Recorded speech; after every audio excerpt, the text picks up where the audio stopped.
ప్రభువైన యేసు క్రీస్తు కృపయు దేవుని ప్రేమయు పరిశుద్ధాత్మ సహవాసం మీకు అందరికీ తోడై ఉండును గాక. నేను బైబిల్ వచనం చదివాను, కూర్చోండి.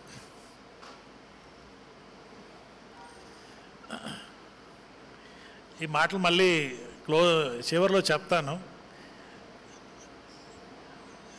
వారం వారం నేను ఇచ్చే బెనడిక్షన్, ఆశీర్వాద వచనం అంటారు కదా, అది 2 కొరింథీ 13-14 వచనంలో ఉందన్నమాట. ఈరోజు ఆ వచనం ఎందుకు చదువుకున్నామంటే, ఈరోజు త్రిత్వపు ఆదివారం, ఈరోజు ఫాదర్స్ డే అని కూడా ఉంది. నేను నెక్స్ట్ మంత్ మాట్లాడేటప్పుడు ఫాదర్స్ గురించి మాట్లాడతాను. నాకు కూడా 27 సంవత్సరాల తండ్రి అనుభవం ఉంది. కొన్ని విషయాలు ఫాదర్స్ గురించి వచ్చే అంటే ఫస్ట్ సండే నేను మాట్లాడతాను. మరి ఈరోజు ఫాదర్స్ డే సందర్భంగా ఫాదర్స్ అందరికీ శుభములు. ఇందాక పాడిన వారు ఫాదర్సు, కాబోయే ఫాదర్స్ కూడా పాడేశారు ఇప్పుడే.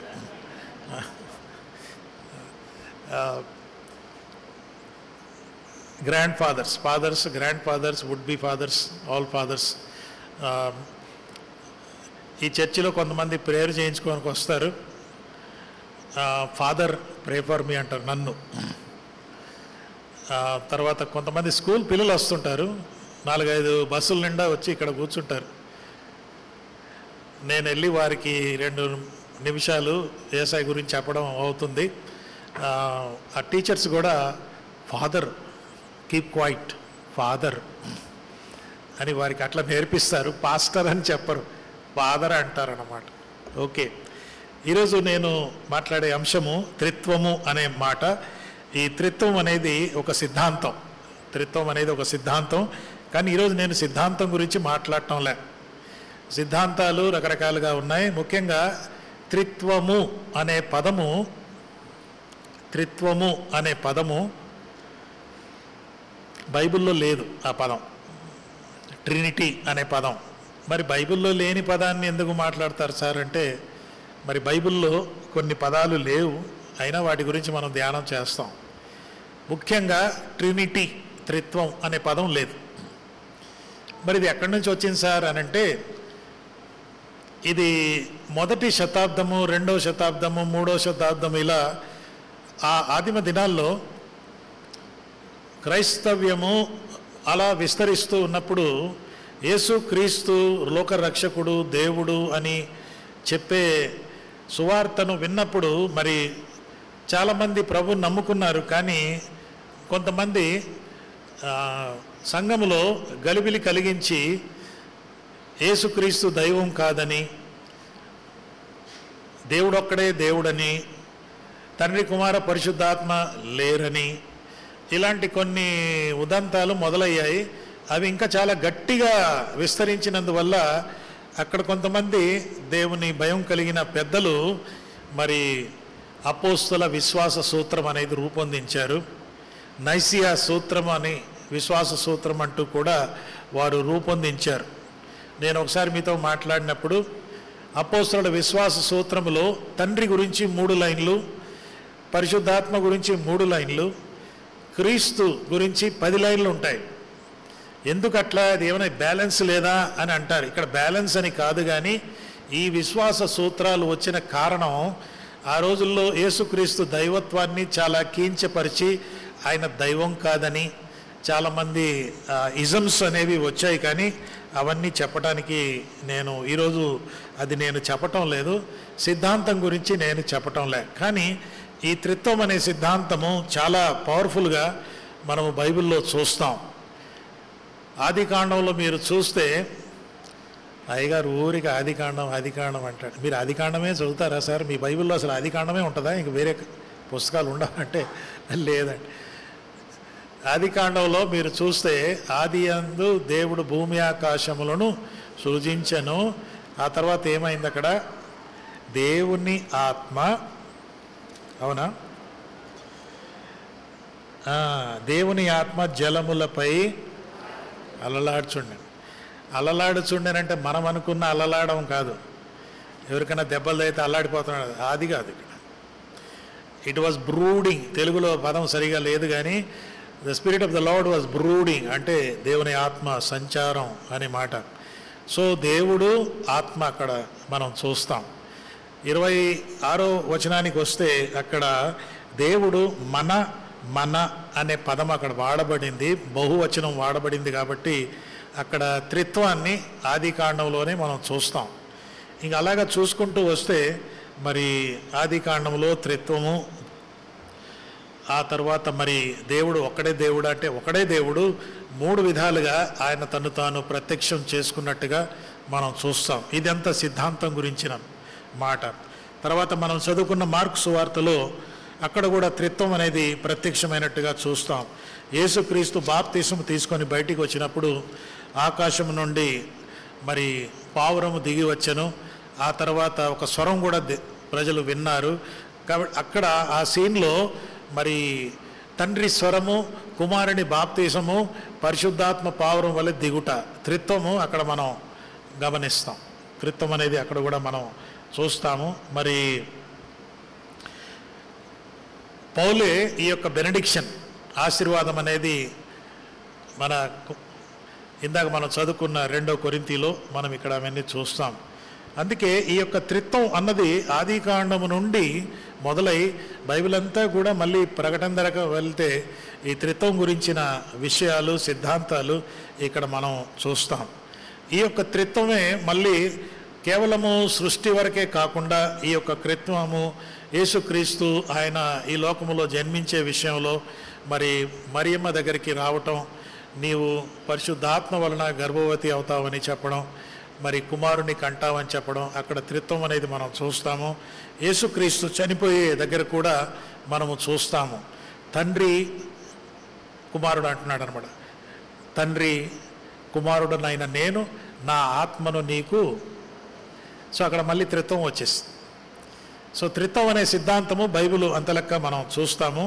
మరి ఈ యొక్క త్రిత్వం సిద్ధాంతాన్ని మీరు కానీ గమనిస్తే ఎఫెసీ పత్రికలో త్రిత్వము మానవుడి యొక్క రక్షణ గురించి కూడా త్రిత్వం యొక్క కార్యం చాలా అవసరము. ఎఫెసీ 1వ అధ్యాయంలో చూస్తే మరి దేవుడు ఆ వచనాలన్నీ కలిసిపోయి ఉన్నాయి. 3, 4, 5, 6 వచనాల్లో మీరు చూస్తే 13 వచనాల దాకా చూస్తే అక్కడ తండ్రి ప్లాన్ చేశాడు మానవుడు రక్షించబడాలని, కుమారుడు దానిని సిలువలో సాధించాడు. ఆ తర్వాత పరిశుద్ధాత్మ దేవుడు ఆ రక్షణకు ముద్ర వేశాడు. 13వ వచనంలో మీరు చూస్తే మీరు సత్యవాక్యమును, ఎఫెసీ 1:13లో చూస్తే మీరు సత్యవాక్యమును అనగా మీ రక్షణ సువార్తను విని క్రీస్తునందు విశ్వాసం ఉంచిన వాగ్దానము చేత ఆత్మ చేత ముద్రింపబడ్డారు. సీల్ అన్నమాట.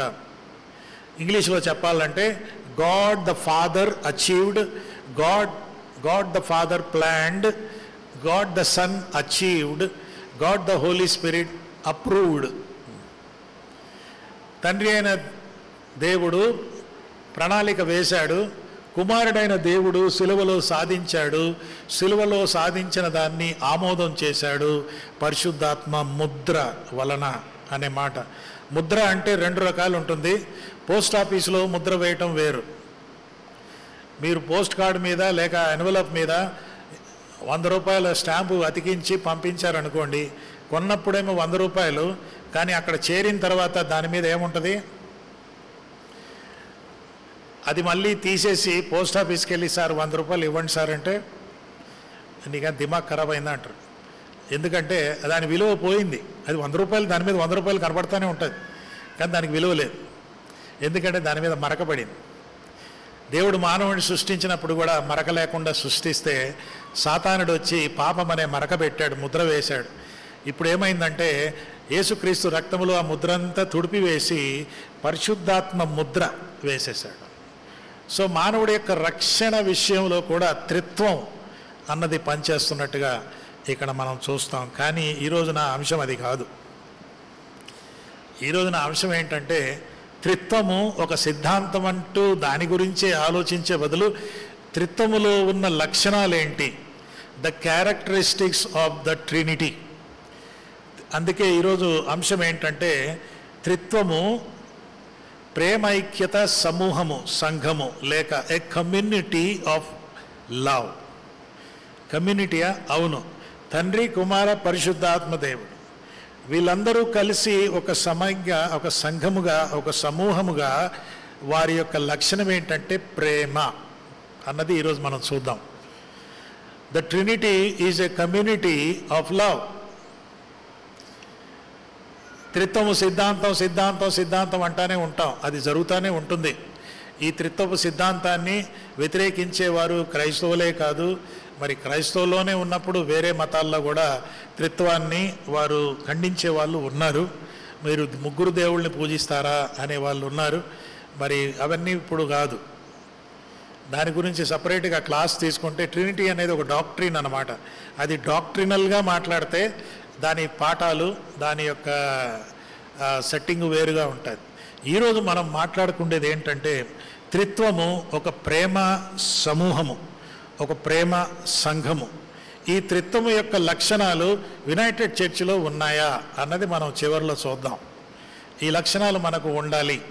పరిశుద్ధాత్మ దేవుడు, తండ్రి, కుమార, పరిశుద్ధాత్మ దేవుడిలో ఉన్న లక్షణాలు, పరిశుద్ధాత్మ దేవుడు మరి తండ్రి, కుమార, పరిశుద్ధాత్మ అని మనము నమ్మే మనలో ఆ లక్షణాలు మనలో ఉన్నాయా అన్నది మనం తెలుసుకోవటం ఈరోజు మన పని. అందుకే ఈ యొక్క త్రిత్వం గురించి కొన్ని మాటలు మనం చూద్దాం. ఏమిటి అంటే, మరి మొట్టమొదటిగా ఈ ప్రేమ.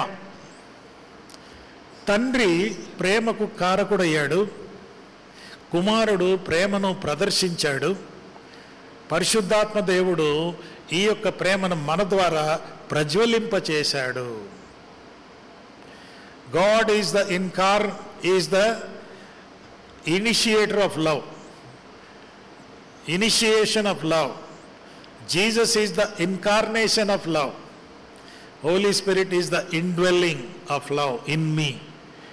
అంటే తండ్రి ప్రేమకు కారకుడు, కుమారుడు ప్రేమను ప్రదర్శించాడు సిలువలో, పరిశుద్ధాత్మ దేవుడు ఆ యొక్క సిలువలో ప్రదర్శించిన ప్రేమ మనలోకి వచ్చేశాక ఆ పరిశుద్ధాత్మ దేవుడు మన ద్వారా ఈ ప్రేమను లోకానికి అందిస్తున్నాడు. ఇదే సంఘానికి ఎలా వర్తిస్తుంది, కుటుంబానికి ఎలా వర్తిస్తుంది అన్నది కూడా ఈరోజు మనం చూద్దాం. మొట్టమొదటిగా గాడ్ ద ఫాదర్, తండ్రి అయిన దేవుడు ప్రేమకు ఆయన మూలం, ప్రేమకు ఆయన మూలం. మొదటి యోహానులో ఒక మాట ఉంటుంది. 4వ అధ్యాయము 5వ వచనంలో ఏముంటుందంటే, 8వ వచనంలో దేవుడు ప్రేమ స్వరూపి అంటే దేవుడు ప్రేమ అయి ఉన్నాడు. ప్రేమ లేనివాడు దేవుని ఎరుగనివాడు. అంటే గాడ్ ఈజ్ లవ్. దేవుని దగ్గర ప్రేమ కాదు, దేవుడే ప్రేమ. తేడా చాలా ఉంది. దేవుని దగ్గరికి వెళ్ళి ప్రార్థించి, దేవుడా నాకు ప్రేమ ఇస్తావంటే, నేను ఇచ్చేది లేదు, మీరు నన్ను కలిగి ఉన్నారనుకో, మీలో ప్రేమ ఉంటుంది. మీరు నన్ను కలిగి ఉంటే మీలో ప్రేమ ఉంటుంది. సో సంఘములో అందరిలో దేవుడు ఉన్నాడు అనుకో, అందరిలో ప్రేమ ఉంటుంది. ప్రేమ ఉన్నప్పుడు ఇంకా మనకు వేరే గొడవలు ఉండకూడదు కదా, మనస్మర్థనలు ఉండకూడదు కదా, గ్రూపిజం ఉండకూడదు కదా, వాళ్ళు వీళ్ళు అనేది మనం ఉండకూడదు కదా. దేవుడు మనలో ఉన్నా కూడా ఆ ప్రేమను మనం చూపించలేకపోతున్నాం. అందుకే ఈరోజు త్రిత్వములో ఉన్న పవర్ఫుల్ క్యారెక్టర్, త్రిత్వములో ఉన్న గొప్ప విషయం ఏంటంటే త్రిత్వము ప్రేమ సంఘం, ప్రేమ సమూహం. ఈ యొక్క త్రిత్వము మొట్టమొదటిగా తండ్రి అయిన దేవుడు ప్రేమ స్వరూపి. కాబట్టి ప్రేమ ఫౌండరు, ప్రేమ అక్కడి నుంచే వస్తుంది. ఈ లోకంలో ప్రేమ గురించి రకరకాలుగా ఐడియాలు ఉన్నాయి. ప్రేమ కోసం ఏమేమో చేస్తారు. ప్రేమ పొందాలని పాటలు రాస్తారు, ప్రేమ పొందాలని పోయట్రీ రాస్తారు, ప్రేమ పొందాలని ఆర్ట్ వేస్తుంటారు, ప్రేమ పొందాలని ఇంకా ఏమేమో. ఇక ప్రేమ పోగొట్టుకున్నవాడు వాడు విషాదగాథ, అయ్యో నాకు ప్రేమ పోయిందే అని ఏడిచేవాడు ఉన్నాడు. ఈ లవ్ స్టోరీలు, ప్రేమ ఫెయిల్యూర్ అయిపోవటం, హార్ట్ బ్రేక్ అయిపోవటం, ఇవన్నీ మనకు తెలుసు. మీకు చెప్పాను ఒకసారి, నేను మా పాప ఒకసారి క్యాబ్లో వెళ్దాం, యూబర్లో. వాడు పాటేశాడు. పాటేస్తే ఆ పాట మా పాప విని, డాడీ ఇదేం పాట అని. ఏమైందమ్మా, మళ్ళీ విను అని. నా గుండెకు దారం వేసి ఎగరేసావే అంటాడు. నా గుండెకు దారం కట్టి ఎగరేసావు, ఇష్టం లేకుంటే కట్ చేసావే అంటే వీడు అంటాడు, నా హృదయము ఈ పిల్ల దారంతో కట్టుకొని ఎగరేసుకుంటుంది ఇష్టం ఉన్నంతసేపు, అవసరం ఉన్నంతసేపు, చీ పోరా అన్నప్పుడు కట్ చేసి పారేసింది. ఆయనది ఒక ప్రేమ విషాద గాథ. సో ప్రేమ గురించి రకరకాలుగా ఈ లోకములో నిర్వచనాలు, పాటలు, పోయట్రీలు రకరకాలుగా ఉన్నాయి. నేను ఒకసారి పర్లాకి మిడి అంటే ఆంధ్రప్రదేశ్ శ్రీకాకుళం జిల్లా, ఇక దాదాపు ఒరిస్సా బార్డర్ అన్నమాట. పర్లాకి మిడిలోనే చౌదరి పురుషోత్తం ఊరు. నేను అక్కడ వెళ్ళినప్పుడు ఒక ఇల్లు చూపించారు, చౌదరి పురుషోత్తం ఆ ఇంట్లో ఉండేవాడు అని. తర్వాత అక్కడున్న పాస్టర్ గారు ఏం చెప్పాడంటే, ఆ చౌదరి పురుషోత్తం గారు వీధుల్లో వెళ్ళి పాటలు పాడేవాడంట. దేవుని ప్రేమ ఇదిగో అనేమాట. ఎందుకంటే దేవుని ప్రేమ ఇదిగో అని చెప్పుకుంటూ పాడేవాడంట. ఎందుకు మాట్లాడుతున్నానంటే, ఈ యొక్క పాటలు రాసిన వారు చౌదరి పురుషోత్తం కానీ ఇంకెవరైనా, వారు ప్రేమను వివరించుకుంటూ రాసినట్టుగా మనం చూస్తాం. అయితే వారి యొక్క పాటలు మీరు గమనిస్తే ఆ పాటల్లో మళ్ళీ త్రిత్వం అనేది కనపడుతుంది. పరిశుద్ధ పరిశుద్ధ అనే పాట మనకు తెలుసు అందరికీ. ఆ 3 వచనాలు పాడితే త్రిత్వం పాడేసినట్టే. ఇవన్నీ ఎందుకు చెప్తున్నానంటే, త్రిత్వము ఒక సిద్ధాంతం వరకే పెట్టుకుంటే సిద్ధాంతం వరకే ఉంటుంది, కానీ త్రిత్వము యొక్క లక్షణాలను మనము అన్వయించగలిగితే సంఘములో త్రిత్వములో ఉన్న ఐక్యత సంఘములో కనపడుతుంది. సో తండ్రి ప్రేమకు మూలం, తండ్రి ప్రేమకు మూలం. ఇర్మియా గ్రంథము 31:3లో శాశ్వతమైన ప్రేమతో మిమ్ములను నేను ప్రేమించి ఉన్నాను అనేది ఇక్కడ మనం చూస్తాం. దేవుడు ఇశ్రాయేలును చాలా ప్రత్యేకంగా ప్రేమించాడు. అయితే కొంతమంది బైబిల్ క్రిటిక్స్, బైబిల్ని వ్యతిరేకించే వాళ్ళు ఏమంటారంటే, భలే వాళ్ళండి, పాత నిబంధనలో దేవుడు ప్రేమ, దేవుడు అందరినీ చంపుకుంటా పోతే, అందుకే ఒక ఆయన అంటాడు, your God in the old testament is a bloody God అంటాడు. రక్తపాతం చేసే దేవుడు అండి, ఆ దేవుడు ప్రేమ ఏంటి మీరు మాట్లాడేది?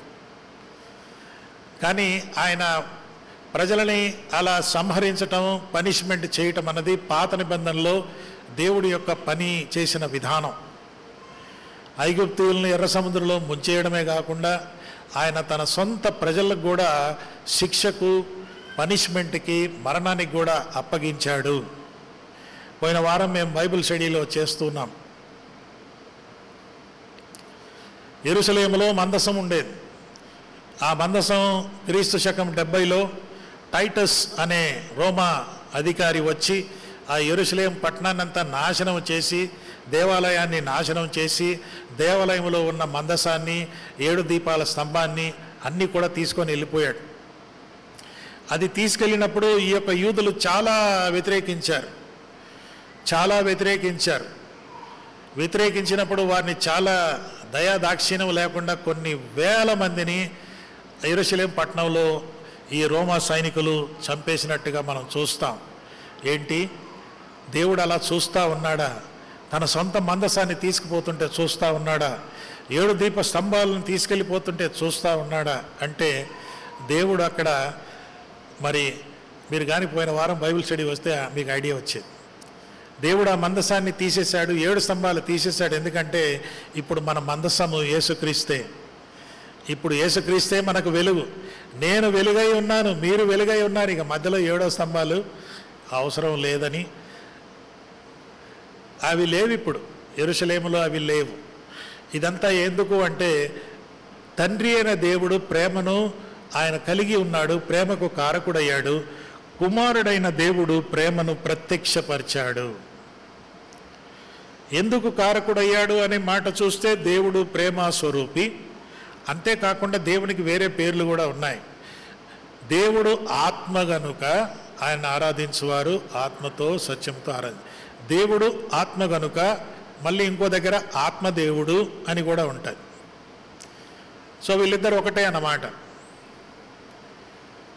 మరి మధ్యలో యేసు క్రీస్తు, తండ్రి, కుమార, పరిశుద్ధాత్మ దేవుడు, ఈ ముగ్గురు మరి ఏకమై ఉన్నట్టుగా మనం చూస్తాం. దేవుడు మరి ఆత్మ గనుక అనే మాట ఉంటుంది. దేవుడు ప్రేమ స్వరూపి, గాడ్ ఈజ్ లవ్ అనేది కూడా ఉంది. మరి 1 యోహానులోనే చూస్తే దేవుడు వెలుగై ఉన్నాడు అనే మాట 1 యోహాను మరి 1:5లో మీరు కానీ చూస్తే దేవుడు వెలుగై ఉన్నాడు, దేవుడు వెలుగై ఉన్నాడు. మరి ఎంత మంచి దేవుడు అండి అని అనుకుంటా ఉంటే మళ్ళీ హెబ్రీ పత్రిక 12:29లో మీరు కానీ చూస్తే హెబ్రీ 12:29లో ఏముంటుంది? మరి మన దేవుడు ఎవరు? దహింసు అగ్ని. అమ్మ బాబాయ్, ఇటు ప్రేమ అంటారు, మళ్ళీ దహింసు అగ్ని అంటారు. ఏంటి? దేవుడు వన్ వే ట్రాఫిక్ కాదు. దేవుడు ఎక్కడైతే న్యాయమో అక్కడ న్యాయం, అంతే. ఎక్కడ అన్యాయం జరుగుతుందో దాంతో కూడా దేవుడు డీల్ చేస్తాడు. న్యాయంగా ఉన్న వారితో డీల్ చేస్తాడు, అన్యాయంగా ఉన్న వారిని కూడా డీల్ చేస్తాడు. దేవుడు దహింసు అగ్ని. ఏమి దహిస్తాడు? పాపికి జీవితంలో పాపిని దహిస్తాడు. అయితే మరి పెంతెకోస్తు దినాన అగ్ని వచ్చింది కదా, అది వారిని దహించలేదే. ఆ అగ్ని వారిని శుద్ధీకరించినట్టుగా మనం చూస్తాం. ఆ అగ్ని వారిని శుద్ధీకరించినట్టుగా మనం చూస్తాం.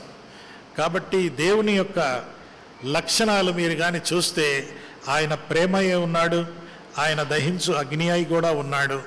అయితే దేవుని ప్రేమకు కారణము త్రిత్వములో సిద్ధాంతం వరకే మనం పరిమితం కాకుండా, సిద్ధాంతం కాకుండా ప్రేమ అనే ఒక అంశము త్రిత్వంలో ఉందనేది ఈరోజు మనం చూస్తున్నాం. సో తండ్రి అయిన దేవుడు ప్రేమకు కారకుడు. He initiated love. యోహాను సువార్త 3:16లో కూడా త్రిత్వం ఉంది. దేవుడు లోకమును ఎంతో ప్రేమించెను. ఎందుకంటే మనమందరము ప్రేమకు అర్హులం కదా, అవునా?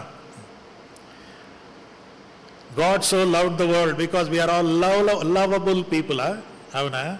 God so loved the world because we are lovely people? No. God so loved the world because we are hopeless people. దేవుడు లోకమును ఎంతో ప్రేమించిన, ఎందుకంటే మనం ఆయన చాలా ప్రేమకు అర్హులమైనము కాబట్టి. అవును, ఆయన కృప. దేవుడు లోకమును ఎంతో ప్రేమించను. తండ్రి తన కుమారుని యందు, కుమారుడు విశ్వాసముంచు ప్రతివాడు నిత్య జీవం పొందును. విశ్వాసం ఎలా కలుగుతుంది? ఆత్మకార్యం నాలో జరిగినప్పుడు. ఒకడు ఆత్మ మూలముగా, నీటి మూలముగా జన్మించితేనే. కాబట్టి యోహాను 3:16లో కూడా త్రిత్వాన్ని మనం చూస్తాం. అందుకే మొదటి విషయం, తండ్రి అయిన దేవుడు ప్రేమను ఆయన ప్రసాదిస్తున్నాడు. ప్రేమ ఆయన కారకుడుగా ఉన్నాడు. ఆయనే ప్రేమ గురించిన మొట్టమొదటి అడుగు వేశాడు. ఆదాము అవ్వలు పాపం చేసినప్పుడు ఆదాము అవ్వలు దేవుడిని వెతకలేదు, దేవుడు ఆదాము అవ్వలను వెతికాడు. అది ప్రేమ. వీళ్ళు దాక్కున్నారు. సో తండ్రి అయిన దేవుడు ప్రేమకు కారణం. రెండవది రెండవ విషయం ఏంటంటే, కుమారుడైన దేవుడు ప్రేమను ప్రదర్శించాడు. He is the incarnation of love. God is the initiator of love. Jesus is the incarnation of love. ప్రేమ స్వరూపి అంటాం. ప్రేమను ప్రదర్శించాడు అని మనం అంటాం. ఇదిగో నేడు మీకు రక్షకుడు పుట్టి ఉన్నాడు. ఎందుకు? మన ఎడల ప్రేమ కలిగినందుకే కదా ఆయన రక్షకుడుగా ఈ లోకానికి వచ్చాడు. అంతేకాకుండా మరి ఆయన మంచి కాపరిగా వచ్చాడు. తన ప్రేమను ఇక్కడ మనం చూడగలుగుతూ ఉన్నాము. యోహాను 15:13 కానీ మీరు చూస్తే, యోహాను 15:13లో ఒక మాట ఉంటుంది, తన స్నేహితుల కొరకు తన ప్రాణము పెట్టువాని కంటే ఎక్కువైన ప్రేమ గలవాడెవడు.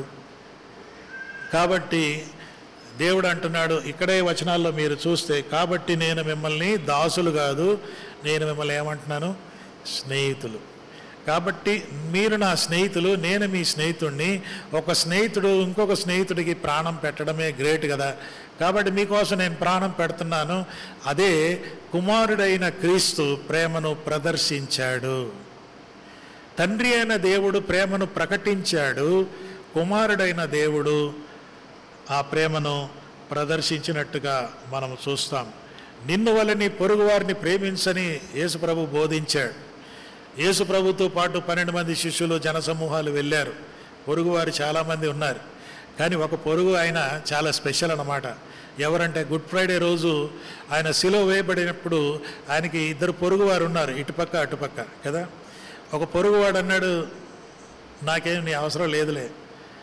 ఇంకో పొరుగువాడు అన్నాడు, నన్ను జ్ఞాపకం చేసుకో బాబు అని.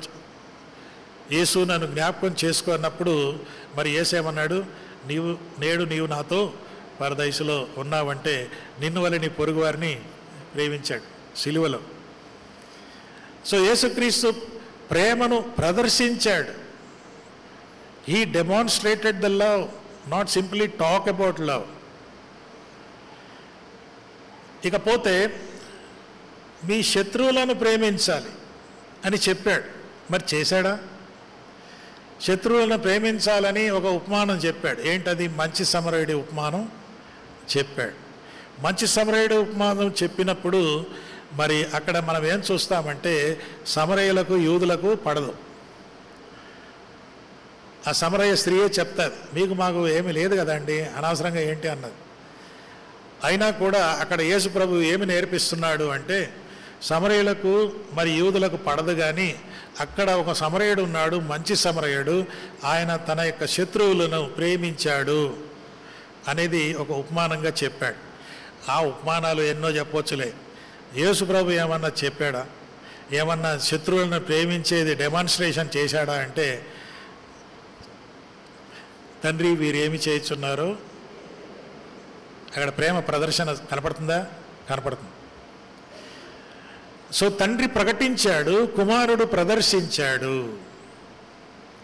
కుమారుడు ప్రదర్శించినట్టుగా చూస్తాం.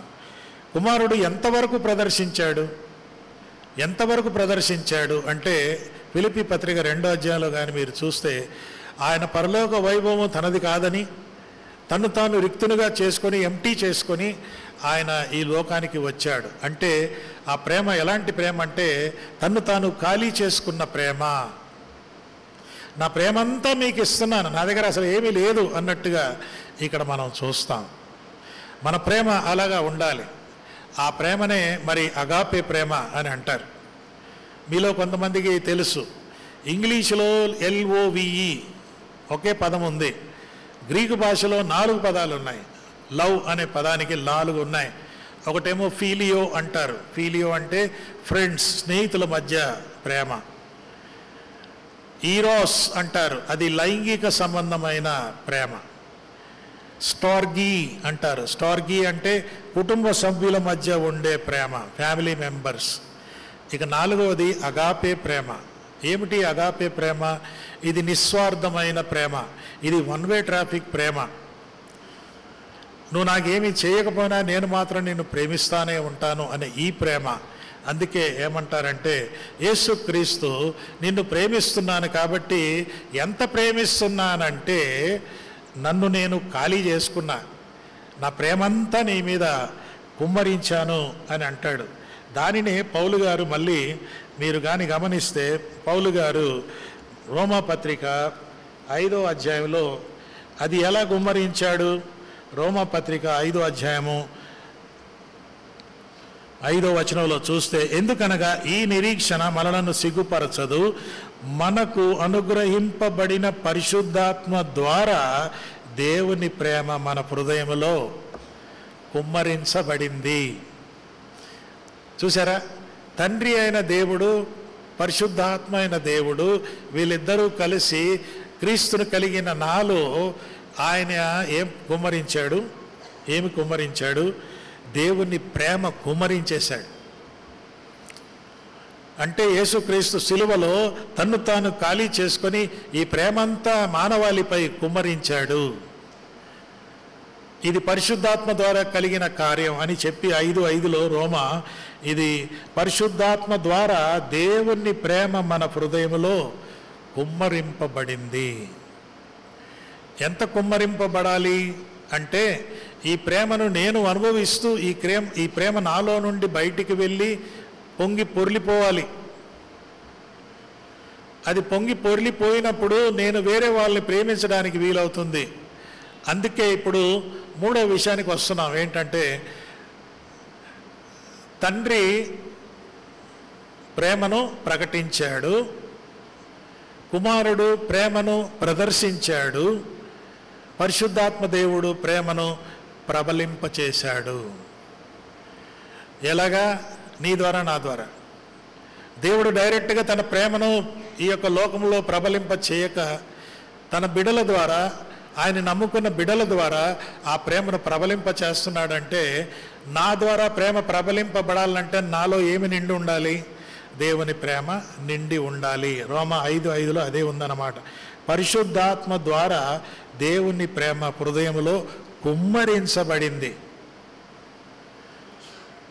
దేవుని ప్రేమ కుమ్మరించబడినప్పుడు కొందరు ఏంటంటే, నీలో ఆత్మచే నీవు కుమ్మరించబడితే, నింపబడితే, నువ్వు అది చేయాలి, ఇది చేయాలి, ఎలాగుండాలి, అలాగుండాలి అంటూ కొంతమంది చెప్తా ఉంటారు. అవన్నీ పక్కన పెట్టండి. అసలు ప్రేమ అనేది వచ్చిందా బయటికి? ఇవన్నీ కనపడుతున్నాయి కానీ ప్రేమ రావట్లే. అలాంటప్పుడు మనం ఏం చేస్తున్నాం? ఆయన నాలో ప్రేమ కుమ్మరించినప్పుడు ఈ ప్రేమ బయటికి రావాలి. ఈ ప్రేమ బయటికి రావాలి. ఇది అన్లిమిటెడ్ సప్లై అన్నమాట. ఇవి ఎంత కావాలంటే అంత కుమ్మరిస్తానే ఉంటాడు. ఎప్పుడంటే, ఈ పరిశుద్ధాత్మకు నేను లొంగిపోయినప్పుడు, పరిశుద్ధాత్మకు నేను సమర్పించుకున్నప్పుడు, ఆ పరిశుద్ధాత్మ దేవుడు నాలో పని చేస్తూ ఉన్నప్పుడు, ఆ పరిశుద్ధాత్మ దేవుడు నాలో ఆ యొక్క ఆత్మఫలము, ఆత్మఫలం ఏమనగా, ఫస్ట్ పాయింట్, ఆత్మఫలం ఏమనగా ప్రేమ. చూసారా? ఫస్ట్ లిస్టులో ఫస్ట్ ఐటమ్. అంటే దేవుడు నాలో పరిశుద్ధాత్మను కుమ్మరించినప్పుడు, ఆ కుమ్మరించిన నేను నిండిపోయినప్పుడు, పరిశుద్ధాత్మ ప్రేమ నాలో నిండిపోయినప్పుడు, ఆ యొక్క ప్రేమ, ఫస్ట్ ప్రేమ బయటికి రావాలి. అది రాలేదనుకో, ఇంకా ఖాళీ జీవితమే. దేవుడా దేవుడా అని చెప్పుకుంటే సరిపోదు, గుడికి వచ్చి ప్రార్థనలు చేస్తే సరిపోదు, కానుకలు ఇస్తే సరిపోదు, బైబిల్ చదువుకుంటే సరిపోదు. కానీ దేవుని యొక్క ప్రేమచే కుమ్మరించబడ్డానా? చూసారా త్రిత్వం యొక్క కార్యం ఎంత గొప్పగా ఉందో ఇక్కడ. త్రిత్వము ఒక సిద్ధాంతమే కాదు. Trinity is not a doctrine, Trinity is a demonstration of God's love. దేవుని ప్రేమను ప్రకటించే ఒక సమూహము ఈ ముగ్గురు. సో పరిశుద్ధాత్మ దేవుడు మనలో ఆ యొక్క కార్యం జరిగిస్తాడు. ఎఫెసీ పత్రికలో ఒకసారి చూస్తే, ఎఫెసీ పత్రికలో ఈ యొక్క పరిశుద్ధాత్మ దేవుడు ఏం చేస్తాడంట, 4:3లో, ఎఫెసీ 4:3లో మీరు చూస్తే, శరీరం ఒక్కటే, ఆత్మ ఒక్కడే, ఈ ప్రకారమే, మరి ఇక్కడ ఏముంటుందంటే, ఈ ప్రకారమే ఈ పిలుపు అయినటి నిరీక్షణ యందు పిలువబడితిమి. ఆత్మ ఒక్కడే, మనల్నందరినీ ఐక్యపరిచేది ఆ ఆత్మ ఒక్కటే. ప్రభు ఒక్కడే, విశ్వాసం ఒక్కటే, బాప్తిసం ఒక్కటే, మనల్నందరినీ ఐక్యపరిచేది ఆత్మ. సో ఆత్మ దేవుడు ఏం చేస్తున్నాడు? దేవుడేమో ప్రకటించాడు, కుమారుడు ప్రదర్శించాడు. ఇప్పుడు ఆత్మ ఏ విధంగా ప్రబలింపజేస్తుంది? ఆత్మ ఏ విధంగా ప్రబలింపచేస్తాడు? ఎలా చేస్తాడంటే, ఆయన మనలో ఉన్నప్పుడు ఆ ప్రేమ బయటికి వస్తుంది. దీన్ని అర్థం చేసుకోవాలంటే, ఈ యొక్క త్రిత్వంలో ఉన్న లక్షణాలు చర్చికి వర్తిస్తాయి తెలుసా? ఇది కుటుంబానికి వర్తిస్తుంది. చాలా బ్యూటిఫుల్గా మనం ఇక్కడ అర్థం చేసుకుంటాం. త్రిత్వం యొక్క లక్షణాలు చర్చికి వర్తిస్తాయి. ఫర్ ఎగ్జాంపుల్, వీళ్ళు ముగ్గురు కలిసి పనిచేస్తారు, కానీ అదే సమయంలో ఎవరి వ్యక్తిత్వము వాళ్ళదే. తండ్రి వ్యక్తిత్వం వేరు, కుమారుని వ్యక్తిత్వం వేరు, పరిశుద్ధాత్మ వ్యక్తిత్వం వేరు, కానీ అందరు కలిసే పనిచేస్తారు. ఇది చర్చికి వర్తిస్తుందా ఈ సూత్రం? ఎస్. మనందరం కూడా మన మన వ్యక్తిత్వాలు మనకున్నాయి, కానీ కలిసి పనిచేయాలి. కలిసి పనిచేయాలంటే మనలందరినీ కట్టేది ఏంటి? ప్రేమ. ప్రేమ ప్రేమ లేదనుకో, ఎంత పెద్ద ప్రార్థనలు చేసినా, ఉరుములు మెరువులు ప్రార్థన చేసినా, తలకిందులు ప్రార్థన చేసినా, మంచి వాక్యం చెప్పినా, బైబిల్ చదివినా, ఎన్ని పాస్టర్ల దగ్గరికి వెళ్ళినా, ఎన్ని సెమినార్లకు వెళ్ళినా, ప్రేమ లేదనుకో, నేను ప్రేమ లేని వాడనైతే వట్టి వాడను. ప్రేమ లేకపోతే వట్టివాడనే, అంటే ఖాళీ అన్నమాట. ఖాళీ. ఒక పాత్ర నిండా నీళ్ళుండి టంగ్ టంగ్ కొడితే ఎంత శబ్దం వస్తుంది, లేక పాత్ర ఖాళీగా ఉంటే కొడితే ఎంత శబ్దం వస్తుంది? ఆ పాత్ర నిండా ఉంటే శబ్దం రాదు, పాత్ర ఖాళీగా ఉంటే శబ్దం వస్తుంది. ఖాళీ పాత్రలు శబ్దాలు ఎక్కువ, చాలా శబ్దాలు, పనిచేయరు, వారి బతుకులు చూస్తే బాగుండవు, కానీ చాలా శబ్దాలు. నిండిపోయిన వారికి పొర్లిపోవాలి, ప్రేమ పొర్లిపోవాలి. సో పరిశుద్ధాత్మ దేవుడు ఏం చేస్తున్నాడంటే ప్రబలింప చేస్తాడు. కాబట్టి వీరి సూత్రాలు చర్చికి ఎలా వర్తిస్తాయంటే అందరూ కలిసి పనిచేస్తారు, కానీ ఎవరి వ్యక్తిత్వం వారికి ఉంటుంది. రెండవది, ఒకరినొకరు మెచ్చుకుంటారు, గిచ్చుకోరు, కరుసుకోరు, భక్షించుకోరు. గలతీ పత్రికలో మీరు చదవచ్చు, అక్కడ don't eat each other, don't devour each other, don't byte each other అని ఉంటుంది గలతీ పత్రికలో. ఎందుకు అలా జరుగుతుంది? ఎందుకు జరుగుతుందంటే మనలో ప్రేమ పొర్లిపోవట్లే, ఖాళీగా ఉంది, టమ్ టమ్ టమ్ మోగడం. ఈ త్రిత్వంలో జరిగే కార్యం ఏంటంటే ఆయన మనల్ని ప్రేమతో నింపుతాడు. రకరకాల వ్యక్తిత్వాలు కలిసి పనిచేస్తున్నాయి. రెండవది, కాంపిటీషన్ ఇక్కడ లేదు. నువ్వు గ్రేటు నేను గ్రేట్ అని కాదు, ఇక్కడ కాంపిటీషన్ కాదు, కాంప్లిమెంటింగ్ అనేది ఉంటుంది, ఒకరినొకరు మెచ్చుకోవటం అనేది ఉంటుంది. నా తండ్రి నాకంటే గొప్పవాడు అని అన్నాడు. మళ్ళీ తండ్రి ఏమన్నాడు? ఈయన నా కుమారుడు, ఈయనందు నేను ఆనందిస్తున్నాడు. ఆయన వచ్చినప్పుడు మిమ్మల్ని సర్వసత్యంలో నడిపిస్తాడు అని సత్యం అంటున్నాడు. సత్యమనే యేసు ఆయన వచ్చినప్పుడు, ఎవరైనా మళ్ళీ పరిశుద్ధాత్మ దేవుడు వచ్చినప్పుడు మిమ్మల్ని సర్వసత్యంలో నడిపిస్తాడు కదా. అంటే ఇక్కడ చూసారా, ఒకరినొకరు పొగుడుకుంటున్నారు, ఒకరినొకరు ప్రశంసించుకుంటున్నారే కానీ ఆయన వస్తే నేనెందుకు, నేనుంటే ఆయన ఎందుకు? ఇది సంఘాల్లో ఈ సూత్రం ఆలోచించండి. సంఘాల్లో ఇది ప్రాబ్లం అన్నమాట. ఆయన ఉంటే నేనెందుకు ఉండాలి, నేనుంటే ఆయన ఎందుకు ఉండాలి, నేను చేసింది ఆయన ఎందుకు చేయాలి అంటే మనలో ప్రేమ లేదన్నమాట, ఖాళీ. ఈ త్రిత్వకార్యం మనలో జరగాలి. పరిశుద్ధాత్మ దేవుడు అందుకే ఆ ప్రేమను ప్రబలింప చేస్తాడు అనే మాట. ఇంకా మీరు గమనిస్తే ఇది కుటుంబ జీవితంలో కూడా ఈ సూత్రాలు వర్తిస్తాయా? ఎస్. కుటుంబ జీవితంలో కూడా త్రిత్వం యొక్క సూత్రాలు వర్తిస్తాయంటే ఏంటంటే కుటుంబంలో కూడా ఎవరి వ్యక్తిత్వం వాళ్ళకు ఉంటుంది, కానీ అందరూ కలిసి పనిచేస్తారు. ఎంత బాగుంది కదా. Trinity is teaching us some principles of family life. అంతేకాదు,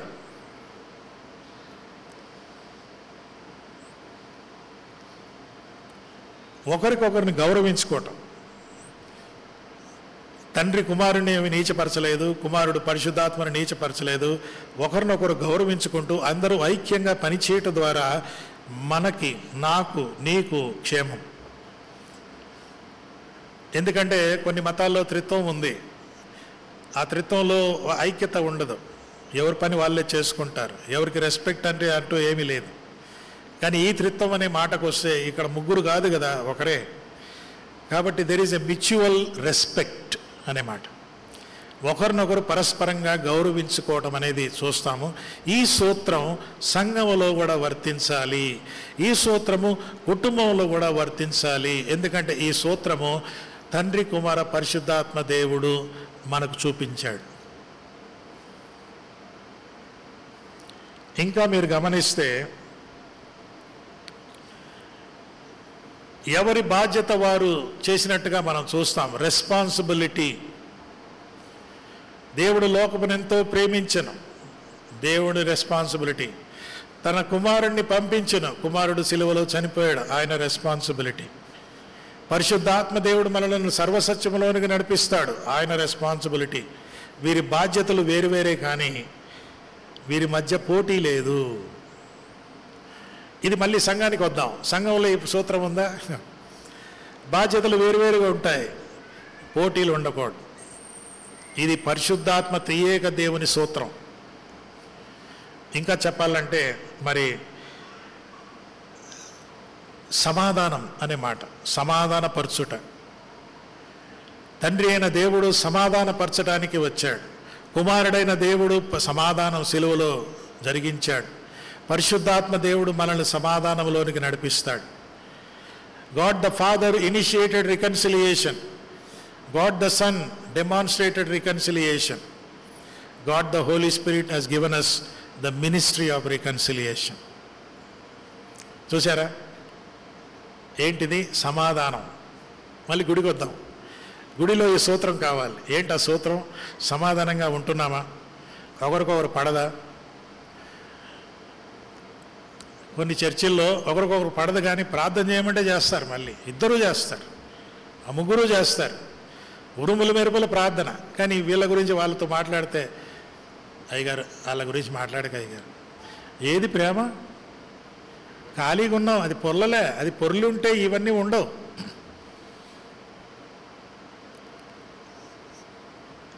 మినిస్ట్రీ ఆఫ్ రికన్సిలియేషన్, సమాధానం అనే మాట. వెల్, చర్చిలో వర్తిస్తుందా? కుటుంబంలో వర్తిస్తుందా? కుటుంబంలో కూడా వర్తిస్తుంది. సమాధానంగా ఉంటున్నావా? ఇక్కడ కూర్చున్న నీవు ఇక్కడ కూర్చున్నావే, కానీ నీ భార్యతో సమాధానంగా ఉంటున్నావా? నీ భర్తతో సమాధానంగా ఉన్నావా? నీ పిల్లలతో ఎవరితోనైనా సమాధానంగా లేకుండా ఉన్నావా? అయినా గుళ్ళో వచ్చి కూర్చున్నావా? కష్టంగా ఉంది అయ్యగారు, మీకు అర్థం కాదంటే నాకు అర్థం కాదు, గ్యారంటీ ఇస్తాను, నాకు అర్థం కాదు. కానీ నాకు ఒకటి అర్థం ఏంటంటే, మీలో కానీ ఆ ప్రేమ పొర్లితే సమాధాన పడతావు. తప్పు వాళ్ళదైనా సరే నువ్వు సమాధాన పడటానికి ముందడుగు వేస్తావు. ఇదేంటంటే త్రిత్వం సూత్రం. త్రిత్వం సూత్రం ఏంటంటే, మానవుడు దేవునికి విరోధి అయిపోయాడు. లోకముతో స్నేహము, దేవునితో వైరము అన్నాడు. మానవుడు దేవునితో వైరం పెట్టుకున్నప్పుడు తప్పు నీది, ఇక్కడ రా సారీ చెప్పు అనలే. తప్పు నీది, కానీ నేను ముందుకు వస్తున్నాను, నేను ముందడుగు వేస్తున్నాను, క్షమాపణ ఇస్తున్నాను.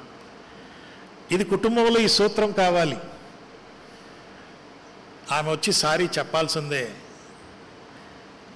అంటే అప్పటిదాకా నువ్వు ఆమె వండిన వంట మాత్రం తింటావు, అవునా?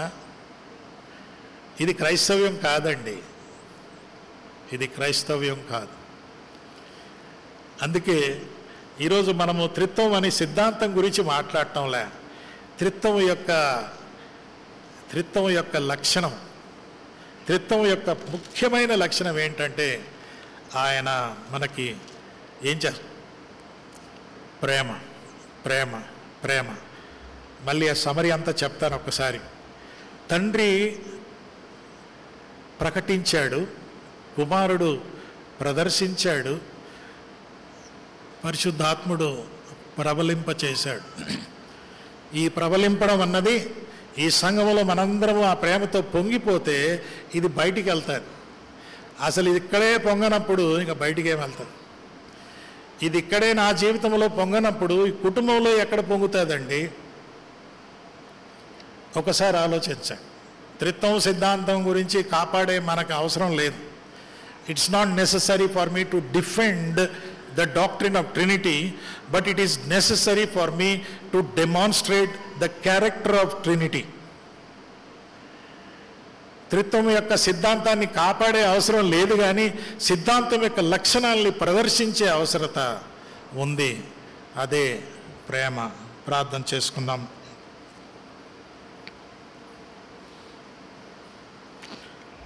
ప్రభువా, ఈ యొక్క సిద్ధాంతం ఇది సిద్ధాంతం వరకే పరిమితం కాకుండా దీని లక్షణాలు మేము ప్రదర్శించుటకు సహాయం చేయండి. యేసు నామమున అడుగుచున్నాము తండ్రి, ఆమేన్.